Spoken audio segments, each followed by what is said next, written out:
माना कि तेरी दीद के काबिल नहीं हूँ मैं, तू मेरा शौक तो देख, मेरा इंतज़ार कर।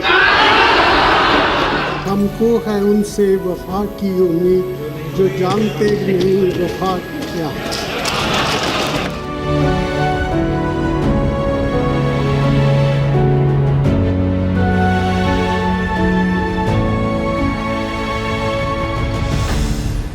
नमस्कार, आदाब, सत श्री अकाल।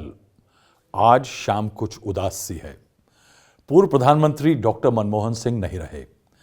तमाम श्रद्धांजलि यानी खिराज अकीदत की बाढ़ सी उमड़ आई है। कैसे जानता है हिंदुस्तान अपने पूर्व प्रधानमंत्री को? अर्थशास्त्री, रिफॉर्मर, देश की डूबती अर्थव्यवस्था को नई दशा और दिशा देने वाले वित्त मंत्री, एक्सीडेंटल प्राइम मिनिस्टर,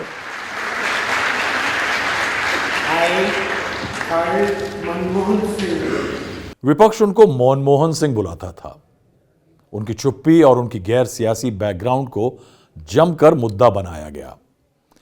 मगर एक मनमोहन सिंह में मैंने कई मनमोहन सिंह देखे हैं। उनके लिए कहा गया कि वो फैसले नहीं लेते थे, इनडिसाइसिव थे। उनकी सरकार के लिए भी यही कहा गया। मगर 10 साल मैंने उनके पीएमओ और उनको बड़ी बारीकी से फॉलो किया, और उसके बाद मैं ये कहूँगा कि वो फैसले ले लेते थे तो उनकी भी नहीं सुनते थे जिन्होंने उन्हें प्रधानमंत्री बनाया। जी हाँ, ऐसा भी हुआ कई बार। वो लंबे किस्से का हिस्सा है, वो कहानी मैं अगले पोस्ट में सुनाऊंगा। मनमोहन सिंह में एक बहुत ही अलग मनमोहन सिंह हुआ रहा करते थे। कई बार जब जोर का झटका धीरे से देना होता था और तमाम सवालों का एक जवाब बड़ी कंजूसी से देना होता था, तो वो वाले मनमोहन सिंह सामने आते थे।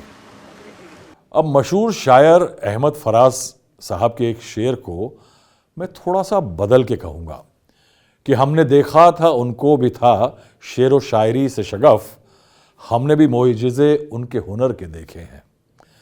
पहले आपको दिखाते हैं 2 वीडियो क्लिप जो वायरल हैं। बीजेपी की नेता सुषमा स्वराज को उनकी ओरेटरी यानी भाषण की प्रतिभा के लिए जाना जाता था, मशहूर थी। उनसे डॉक्टर मनमोहन सिंह की 2 शायराना भिड़ंत देखिए। पहली है 23 मार्च 2011 की लोकसभा में विकीलीक्स मामले पर बहस छिड़ी थी कि कैसे मनमोहन सिंह सरकार ने 2008 में सांसद खरीदे थे सरकार बचाने लिए, क्योंकि वाम दलों ने समर्थन खींच लिया था न्यूक्लियर डील के चलते। सुषमा स्वराज ने तरकश से बनारस में जन्मे शायर शहाब जाफरी को मनमोहन की तरफ दागा। अमूमन चुपचाप जख्म सहने वाले मनमोहन सिंह ने अलामा इकबाल साहब का सहारा लिया। आज एक शेर पूछ करके मैं आपसे जवाब पूछना चाहती हूँ। तू इधर उधर की ना बात कर, ये बता कि काफिला क्यों लूटा। तू इधर उधर की ना बात कर, ये बता कि काफिला क्यों लूटा। हमें रहजनों से गिरा नहीं, तेरी रहबरी का ख्याल है। माना कि तेरी दीद के काबिल नहीं हूँ मैं।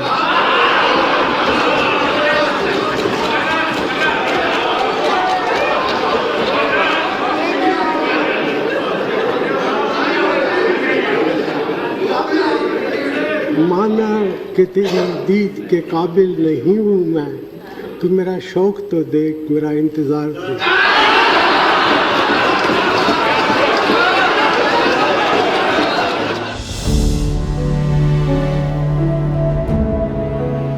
दूसरा मामला था मार्च 7, 2013 का। राष्ट्रपति के अभिभाषण पर लोकसभा में बहस चल रही थी। मनमोहन सरकार घोटालों के आरोपों से घिरी हुई थी। मनमोहन सिंह ने हमलावर होकर के बीजेपी को कहा कि आप 2004 में हारे और 2009 में भी हारे। अपनी बात को मुकम्मल तरीके से कहने के लिए डॉक्टर सिंह ने मिर्जा असदुल्ला खान गालिब को लोकसभा में उतार दिया। हमको है उनसे वफा की उम्मीद, जो जानते नहीं वफा क्या है। सुषमा स्वराज कहाँ चुप रहने वाली थी, वो तैयार थी और वो डॉक्टर सिंह को बशीर बद्र साहब के जानिब ले गईं। अध्यक्ष जी, आप जानती हैं शायरी का एक अदब होता है, शेर का कभी उधार नहीं रखा जाता। इसलिए मैं प्रधानमंत्री का ये उधार चुकता करना चाहती हूँ। एक नहीं 2 शेर पढ़ के। पहला, फिर उन पे उधार हो जाएगा। पहला, प्रधानमंत्री जी, कुछ तो मजबूरियां रही होंगी, यूं ही कोई बेवफा नहीं होता। तुम्हें वफा याद नहीं, हमें जफा याद नहीं। जिंदगी और मौत के दो ही तो तराने हैं, एक तुम्हें याद नहीं, एक हमें याद नहीं।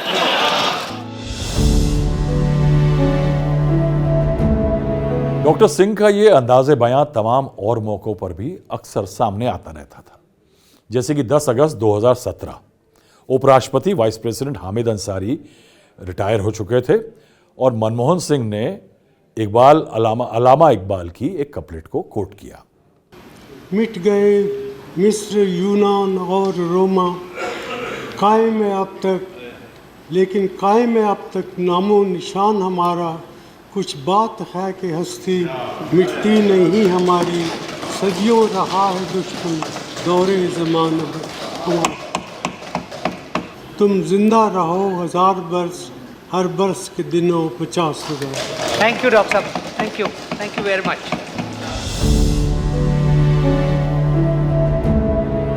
ऐसा ही एक वाकया सामने आया 2012 में। तारीख थी 27 अगस्त 2012। सरकार और प्रधानमंत्री घिरे हुए थे। 2G, कोल स्कैम, CWG, तमाम स्कैम उबल रहे थे राजनीति में। विपक्ष तो विपक्ष, मीडिया भी सवाल कर रहा था। हर सवाल के जवाब पर प्रधानमंत्री का जवाब चुप्पी क्यों था?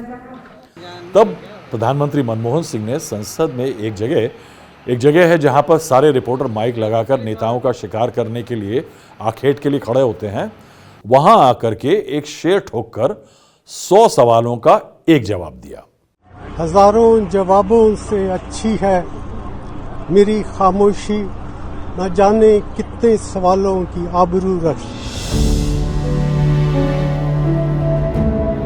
अभी कुछ सालों पहले तक सियासत में तकरार और टक्कर हुआ करती थी, मगर जहरीली रंजिशें नहीं थीं। लोग अलग पार्टियों के होते थे, एक दूसरे पर अकड़ते बिगड़ते थे, मगर मौकों पर मिठास अदल बदल कर लेते थे। सितंबर 2, 2018 उपराष्ट्रपति M वेंकैया नायडू दफ्तर में 1 साल पूरा कर चुके थे। एक समय पे वेंकैया नायडू ने राज्यसभा में मनमोहन सिंह जी को बहुत तंग किया था जब वो प्रधानमंत्री थे। मगर सुनिए डॉक्टर मनमोहन सिंह ने वेंकैया नायडू जी को क्या कहा।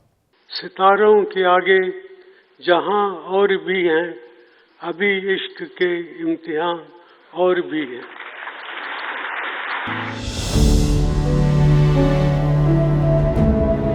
ना जानने वालों को बता दें कि ये मनमोहन सिंह की शख्सियत का नया पहलू नहीं था। वो सियासत और भाषणबाजी में कमज़ोर थे। मैं बता दूं कि पहली टीवी पर टेलीकास्ट होने वाली स्पीच के लिए उन्होंने 3 दिन तक प्रैक्टिस की थी।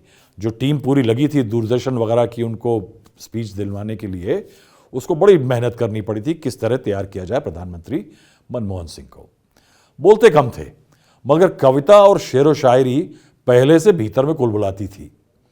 ये सुनिए फरवरी 1992 की उनकी जो बजट स्पीच थी। 1991 में उन्होंने बजट स्पीच में विक्टर ह्यूगो को कोट किया था। अर्थव्यवस्था को पटरी लाने की कोशिश सिर्फ 1 साल पुरानी हुई थी।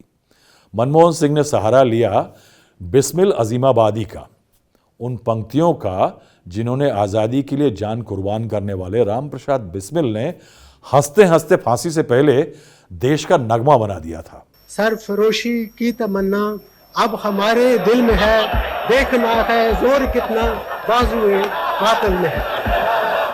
सन 1993 में फिर वही हुआ, यानी मनमोहन सिंह ने वही किया। 28 फरवरी 1993 वित्त मंत्री मनमोहन सिंह अपनी बजट की स्पीच में 2 बार उन्होंने अल्लामा इकबाल को कोट किया।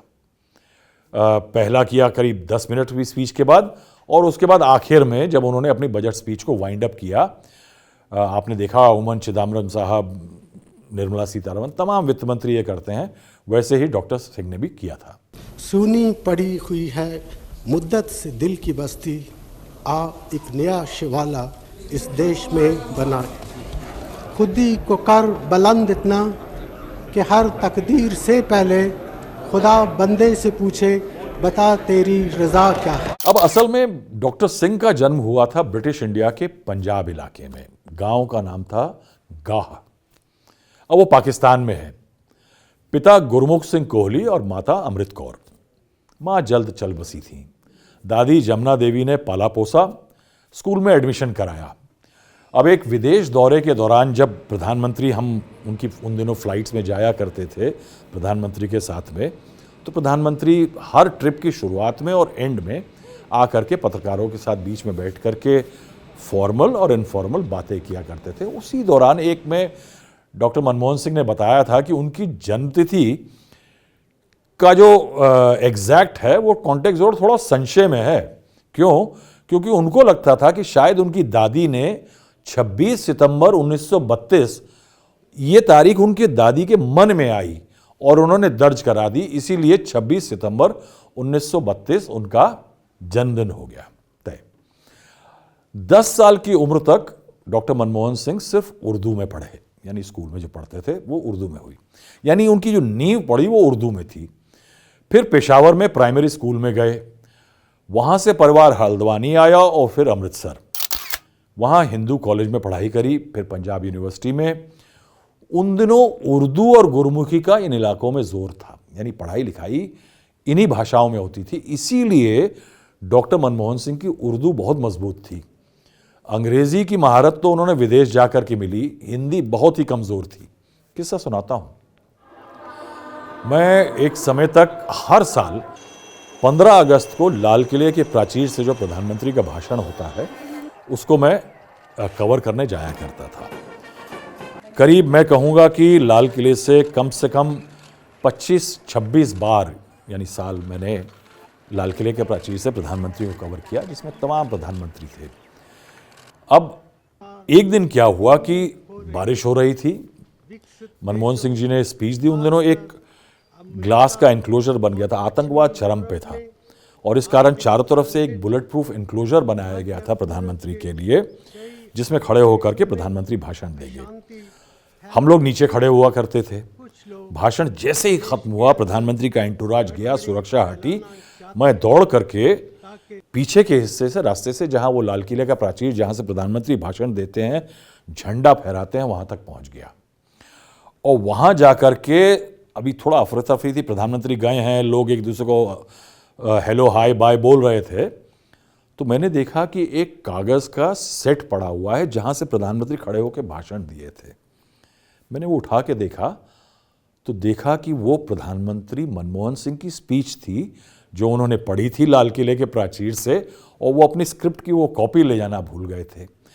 हैरत मुझे तब हुई कि मैंने सुन रखा था, लेकिन पहली बार मुझे ये बात सामने दिखाई दी कि मनमोहन सिंह जी की जो हिंदी की स्पीच उन्होंने पढ़ी थी वो असल में उर्दू में लिखी हुई थी। आपको एक चीज़ दिखाता हूं कि आप ये वीडियो ध्यान से देखिए।